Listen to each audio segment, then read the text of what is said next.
அரசியல் கருடன் உறவுகளுக்கு வணக்கம். ஈரோட்டில் நாம் தமிழர் கட்சியினர் பிரச்சாரம் செய்யும்போது அங்கே இடையூறு செய்த பெரியாரிஸ்டுகளை ஓட ஓட விரட்டி அடிச்சிருக்காங்க. ஈரோடே ஒரு பரபரப்பான சூழலை காணப்படுது. இது குறித்து நாம் இந்த காணொலியில் விரிவாக பேசியிருக்கோம். நம்ம எல்லாருக்குமே தெரியும், நாம் தமிழர் கட்சி மட்டும்தான் திமுகவை எதிர்த்து ஈரோட்டில் களமாடுறாங்க. ரொம்ப தீவிரமாக பிரச்சாரம் செய்து கொண்டிருக்காங்க. குறிப்பாக பல்வேறு மாவட்டங்களிலிருந்து பல்வேறு பகுதிகளிலிருந்து ஈரோட்டிற்கு கிளம்பி அங்கேயே தங்கி தேர்தல் பணி செய்யக்கூடிய விஷயங்களையும் நாம் பார்த்துட்டு இருப்போம். ஸோ இப்போ அதன் தொடர்ச்சியாக தான் ஈரோட்டில் நாம் தமிழர் கட்சியினுடைய சார்பாக நேற்றைய தினம் ஒரு பிரச்சாரம் ஏற்பாடு செய்யப்படுகிறது. அங்கே நாம் தமிழர் கட்சியினர் பிரச்சாரத்தில் ஈடுபடுறாங்க. அந்த பிரச்சாரத்தில் இருந்த மக்கள்கிட்ட திமுகவினர் சீமானுக்கு எதிரான துண்டு பிரசுரங்களை அங்கே விநியோகம் செய்து நாம் தமிழர் கட்சிக்கு ஓட்டு போடாதீங்க அப்படிங்கிற ஒரு பிரச்சாரத்தை முன்னெடுக்கிறாங்க. இப்போ இதை பார்த்த நாம் தமிழர் கட்சியினர், நீங்கள் கொடுக்குறதா இருந்தீங்கன்னா மக்களை பார்த்து கொடுங்க, வேற பகுதியில் போய் கொடுங்க. இந்த மாதிரி எங்களுடைய கட்சி கூட்டத்தில் இடையூறு செய்து இதை சீர்குலைக்கிற மாதிரி செய்யறதுங்கிறது தவறுன்னு சொல்லி முதல்ல பேசி பார்க்குறாங்க. அவர்கள் கேட்கும்படியாக இல்லை, கருப்பு சட்டையை போட்டுக்கிட்டு பல துண்டறிக்கைகளை கொண்டு அங்கே விநியோகம் பண்ணுறாங்க. இதை பார்த்து கடுப்பான தம்பிகள் அவர்களை அங்கேருந்து ஓட ஓட விரட்டி அடிச்சிருக்காங்க. இதில் பலரும் அங்கேருந்து ஜவுளி கடைகளுக்குலாம் உள்ள புகுந்து அடைக்கலம் புகுந்த காட்சிகளும் சமூக வலைதளங்களில் வீடியோவாகவே வெளியாகிருக்கு. இப்போ இதில் இருக்கக்கூடிய விஷயம் என்ன அப்படின்னு பார்த்தீங்கன்னா, காவல்துறையினர் முன்பே தான் அவர்கள் இது மாதிரியான அத்துமீறல்களில் ஈடுபடுறாங்க. ஆனாலும் அவர்கள் தடுக்கலை அப்படிங்கிறத நாம் தமிழர் கட்சியினர் குற்றச்சாட்டாக முன்வைக்கிறாங்க. இப்போ காவலர்கள் இது மாதிரி இவர்கள் செய்தார்கள் அப்படின்னா எதிர்வினைகள் இது மாதிரி நாம் தமிழர் கட்சியிலிருந்து வரும் அப்படிங்கிறத முன்கூட்டியே தெரிஞ்சுக்கிட்டு இதை தடுத்திருக்க வேண்டும், ஏன் இப்படி செய்யலை அப்படிங்கிறத ஒரு கேள்வியாகவும் நாம் தமிழர் கட்சியினர் எழுப்புறாங்க. இதில் அந்த மாதிரி நாம் தமிழர் கட்சியினரால் தாக்கப்பட்ட பிறகு அந்த தந்தை பெரியார் திராவிட கழகத்தினர் பார்த்தீங்க அப்படின்னா பகிரங்கமாக ஒரு எச்சரிக்கையும் விடுக்கிறாங்க. குறிப்பாக நாம் தமிழர் கட்சி கூட்டத்திலே நாம் தமிழர் கட்சியினர் மேலே பெட்ரோல் குண்டாங்க வீசும் அப்படின்னு சொல்லி பகிரங்கமாக ஊடகங்கள் முன்னாடியே, அதாவது கேமரா முன்னாடியே ஆன் கேமரா இப்படி அவர்கள் பகிரங்கமாக சொல்கிறாங்க. இந்த காணொலியையும் எடுத்து சமூக வலைதளங்களில் பதிவிட்டு நாம் தமிழர் கட்சியினுடைய முக்கிய பொறுப்பாளர்கள் பகிரங்கமாக பெட்ரோல் குண்டு வீசுவோம் அப்படின்னு சொல்லி தந்தை பெரியார் திராவிட கழகத்தினர் இது மாதிரி சொல்கிறாங்களே, இதற்கு இவர்கள் மீது நடவடிக்கை எடுப்பீர்களா அப்படிங்கிற ஒரு கேள்வியை முன்வைக்கிறாங்க. இது ரொம்ப ரொம்ப முக்கியமான ஒரு கேள்வியும் கூட. காரணம் என்ன அப்படின்னு பார்த்தீங்கன்னா, இதே மாதிரி ஒரு விஷயத்தை பிற கட்சியினர் செய்தாலோ இல்லை குறிப்பாக நாம் தமிழர் கட்சியினரே இது மாதிரி திராவிட கழகத்துக்கு எதிராகவோ இல்லை திமுகவுக்கு எதிராகவோ இது மாதிரி ஒரு ஸ்டேட்மெண்ட்டை வன்முறையை தூண்டும் விதமாக பேசியிருந்தாங்க அப்படின்னா எக்கச்சக்கமான வழக்குகள் விழுந்திருக்கும். ஆனால் இங்கே பார்த்தீங்கன்னா அதை ஒரு பெரிய விஷயமா எடுத்து அவர்களை கைது பண்ணுவாங்களா அப்படிங்கிற ஒரு கேள்வியும் எழுப்புறாங்க. ஆனால் அதற்கான வாய்ப்புகள் மிகவும் குறைவாக இருக்குதுன்னு தான் சொல்லப்படுது. ஸோ இப்படியாக ஒரு கட்சியினுடைய கூட்டத்தை நடக்க விடாமல் தடை செய்யணும் அப்படின்னு சொல்லி தந்தை பெரியார் திராவிட முன்னேற்ற கழகத்தினர் அங்கே பிரச்சனை செய்து கடைசியில் அவர்கள் விரட்டப்பட்டிருக்கிறார்கள் என்பது ஒரு செய்தி. இதையெல்லாம் கடந்து நாம் தமிழர் கட்சி ஈரோட்டில் ஏற்படுத்தியிருக்கக்கூடிய தாக்கம் அப்படிங்கிறது ரொம்ப ரொம்ப முக்கியமான ஒரு விஷயம். இந்த முறை ஈரோட்டில் சீமான் அவர்கள் பிரச்சாரத்தில் பேசிய அத்தனை வார்த்தைகளுமே மிகப்பெரிய அளவில் மக்கள்கிட்ட போய் சேர்ந்துருக்குன்னு நம்ம சொல்லலாம். அதாவது இப்போ இது ஒரு பக்கம் இருக்க, அதிமுகவை சார்ந்த முன்னாள் சட்டமன்ற உறுப்பினர் புகழேந்தி அவர்கள் நாம் தமிழர் கட்சி நீங்கள் தடை செய்யணும், அங்கீகாரத்தை நீங்கள் திரும்ப பெறுங்கன்னு சொல்லி தலைமை தேர்தல் ஆணையத்துக்கே புகார் மனு ஒன்றை கொடுக்குறாங்க. அப்போ இது ஒரு விஷயமாகவும் பேச பொருளாகுது.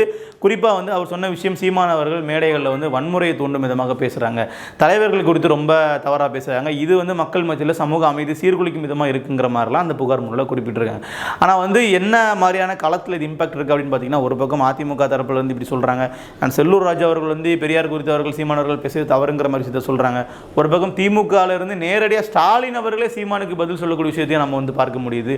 பெரியார் குறித்து பேசியவர்கள் நான் அவர்களை ஒரு ஆளாகவே மதிக்க மாட்டேன் அப்படின்னு சொல்லி சீமான் அவர்களுக்கு நேரடியாக ஸ்டாலின் அவர்கள் பதில் சொல்லியிருக்காங்க. இது எந்த அளவுக்கு முக்கியமான விஷயம் அப்படிங்கிறத நாம் பார்க்கணும். ஏன்னா பல இடங்களில் சீமான் அவர்களை கண்டும் காணாத மாதிரி சீமான் அவர்கள் பேசியது தெரியாமையோ கேட்காமையோ கிடையாது. அவர்களுக்கு பதில் சொன்னால் வளர்ந்து விடுவார்கள் என்ற ஒரே காரணத்திற்காகவே அமைதி காத்து கடந்து சென்ற ஸ்டாலின் அவர்களே இன்றைக்கு சீமான் அவர்களுக்கு பதில் சொல்லும் நிலைமைக்கு தள்ளப்பட்டிருக்கிறார் அப்படின்னு நம்ம சொல்லலாம்.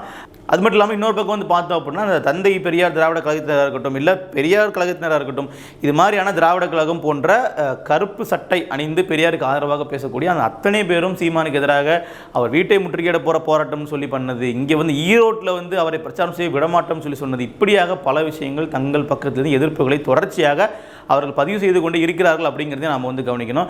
சரி, இத்தனை போராட்டங்கள் இத்தனை பிரச்சாரங்கள்லாம் செய்ததுக்கு பின்னாடியும் சீமான் அவர்களுக்கு மீது மக்கள் மீதான ஒரு நம்பிக்கையை இழக்க செய்ய முடிந்ததா, இல்லை மக்களை வந்து சீமானுக்கு எதிராக திருப்ப முடிந்ததா அப்படின்னு நம்ம பார்க்கும் பொழுது களத்தில் நிலவரம் அப்படி இல்லை. சீமானுக்கு தொடர்ச்சியாக ஆதரவும் ஒரு பக்கம் வந்து குவிய தொடங்கியிருக்கு தான் நம்ம வந்து சொல்லணும்.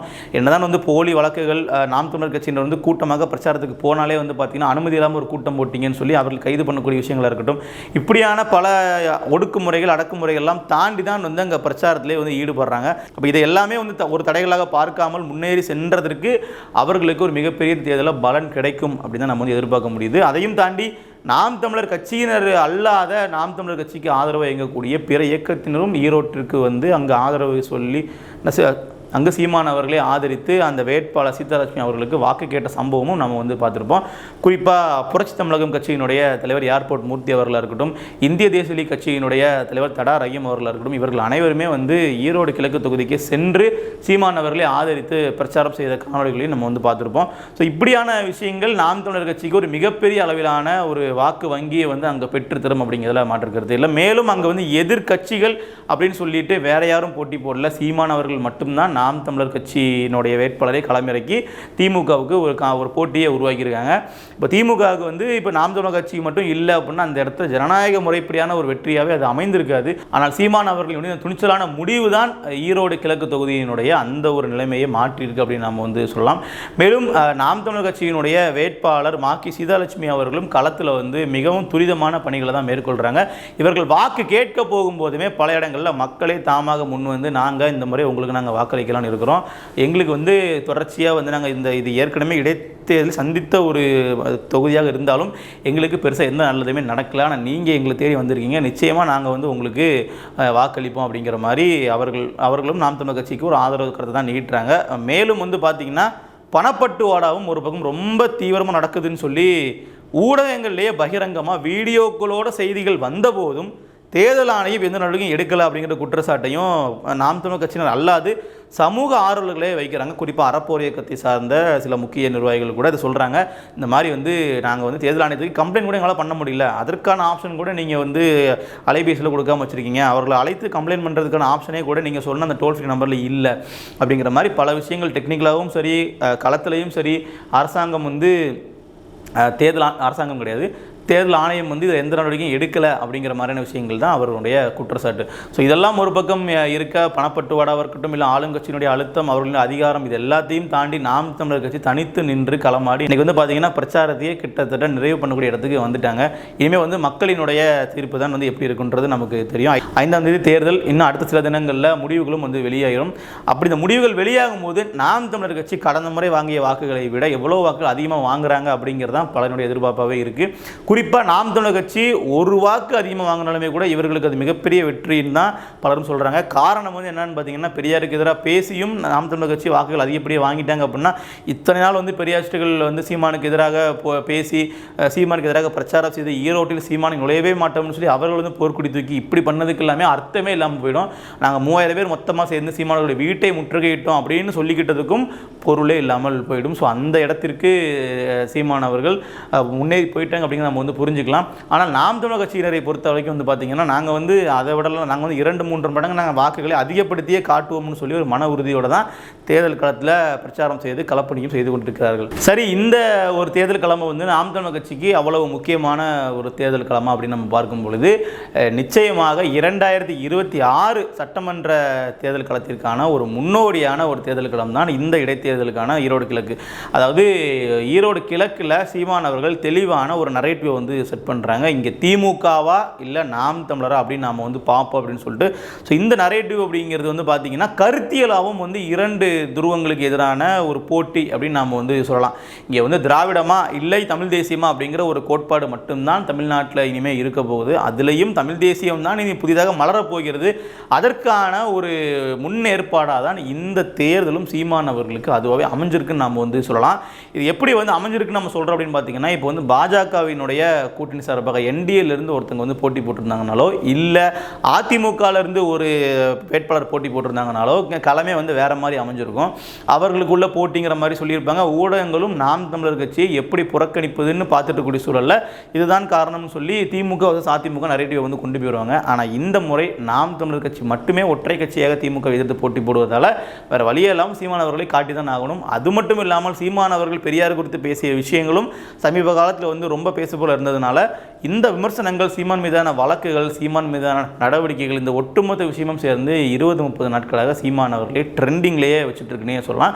எங்கே பார்த்தாலும் சீமான் குறித்தான செய்திகள், சீமான் குறித்தான காணொலிகள் அப்படிங்கிற மாதிரியே ஊடகங்கள், சமூக வலைதளங்கள் எல்லாமே நிறைஞ்சு கிடக்குதுன்னு நம்ம வந்து சொல்லலாம். ஸோ இதெல்லாமே வந்து 2026 தேர்தலுக்கான ஒரு களத்தை அமைக்கக்கூடிய சூழலாக தான் இருக்கும். இப்போ தாவேகா கூட கிட்டத்தட்ட ஓராண்டுகளை வந்து கடந்து விட்டது கட்சி உருவாக்கி. ஆனால் பார்த்தீங்கன்னா இது வரைக்கும் 2 இடத்துகள் வந்து வந்துருச்சு. கிட்டத்தட்ட விக்கிரவாண்டியில் 1, ஈரோடு கிழக்கில் 1, 2லேயுமே தாவேகா வந்து போட்டி இல்லை. இதுவே வந்து சீமான் அவர்களுடைய தனித்துவத்தை காட்டும் விதமாக இருக்கின்றதும் பல அரசியல் விமர்சகர்களுடைய கருத்தாக இருக்குது. காரணம், விக்கிரவாண்டியில் போட்டியிடல அப்படிங்கும் போதே அவரினுடைய அந்த ஒரு துணிச்சல், தைரியம் அப்படிங்கிறது என்னங்க தெரிய வருது. ஆனால் அந்த இடத்துல சீமான் அவர்கள் போட்டி போடுறாங்க. இப்போ ஈரோடு கிழக்கிலையும் வந்து பார்த்தீங்கன்னா ஆளுங்கட்சிக்கு பயந்து பிரதான எதிர்க்கட்சிகளே போட்டியிடல, புதிதாக நாங்கள் தான் மாற்றம்னு சொல்லி வந்த தாவேகாவும் போட்டியிடல, அப்பவும் சீமான் அவர்கள் தான் போட்டியிடுறாங்க. அப்போ இப்படியாக மக்களுக்காக தொடர்ச்சியாக வந்து களத்தில் களமாடக்கூடிய ஒரு கட்சியாக நாம் தமிழர் கட்சி தான் இருக்கிறது. அதனால் மக்களினுடைய ஆதரவும் நாம் தமிழர் கட்சி இனி வருங்காலத்தில் அதிகரிக்கும் அப்படிங்கிறதுக்கான ஒரு சிறிய ஒரு ட்ரெய்லர் அப்படிங்கிறத இந்த தேர்தலாக நம்ம வந்து வச்சுக்கலாம். நம்ம இதுக்கு அடுத்தடுத்த கட்டங்களில் 2026லேயுமே சீமான் அவர்கள் இதே நிலைப்பாட்டோடு இதே மனநிலையோடு நாங்கள் தனித்து நிற்போம் அப்படின்னு சொல்லும் பொழுது நிச்சயமாக அந்த தேர்தலையும் வந்து பார்த்தீங்கன்னா மக்கள் நாம் தமிழர் கட்சிக்கு பெரும் ஆதரவு கொடுப்பாங்க. சீமான் அவர்கள் அவருடைய நிலைப்பாட்டை மாற்றிக்கொள்ளாமல் தொடர்ச்சியாக ஒரே திசையில் பயணிப்பதால் மட்டுமே இந்த மக்களினுடைய அவருடைய ஆதரவு தொடர்ச்சியாக அதிகரித்து கொண்டே வருகிறது. அது 2026 ரொம்ப ரொம்ப ஒரு முக்கியமான திருப்பு முனையை ஏற்படுத்த போகிற ஒரு தேர்தலாக இருக்கும். காரணம், இரட்டை இலக்கு வாக்கு வங்கியை நோக்கி நாம் தமிழர் கட்சி நகரும் அப்படிங்கிறதுல மாற்றுக்கிறதே இல்லை. கிட்டத்தட்ட 11 விழுக்காடு வாக்குகளை விஜயகாந்த் அவர்கள் வாங்கியதுக்காக தான் அவருக்கு 41 எம்எல்ஏ சீட்டுகள் வந்து கொடுக்கப்பட்டது. ஸோ அதில் வந்து பார்த்தீங்கன்னா பெரும்பாலான நபர்கள் எம்எல்ஏக்களை வெற்றி பெற்றாங்க. அப்போ அந்த அளவிற்கு வாக்குகள் எந்த அளவிற்கான ஒரு தேர்தல் வாய்ப்புகளை உருவாக்கி கொடுக்கும், மக்களினுடைய அங்கீகாரத்தை பெற்றுக் கொடுக்கும் அப்படிங்கிறது அரசியல் கட்சிகளுக்கு ரொம்ப தெளிவாகவே தெரியும். அதனால் இரட்டை இலக்கத்திற்கு நாம் தமிழர் கட்சி போயிருச்சு அப்படின்னா அடுத்து வரப்போகிற தேர்தலில் அவர்கள் ஆட்சியை பிடிப்பதற்கு கூட வாய்ப்பு இருக்குது அப்படிங்கிறது தான் பலருடைய கருத்து. நம்ம பொறுத்திருந்து பார்க்கலாம் என்ன நடக்குது அப்படின்னு சொல்லிட்டு. இது போன்ற அரசியல் குறித்த காணொளிகள் பார்ப்பதற்கு அரசியல் கருடன் சேனலை சப்ஸ்கிரைப் செய்யுங்கள். மேலும் மற்றொரு தகவல் உங்களை சந்திக்கும் வரை நன்றி.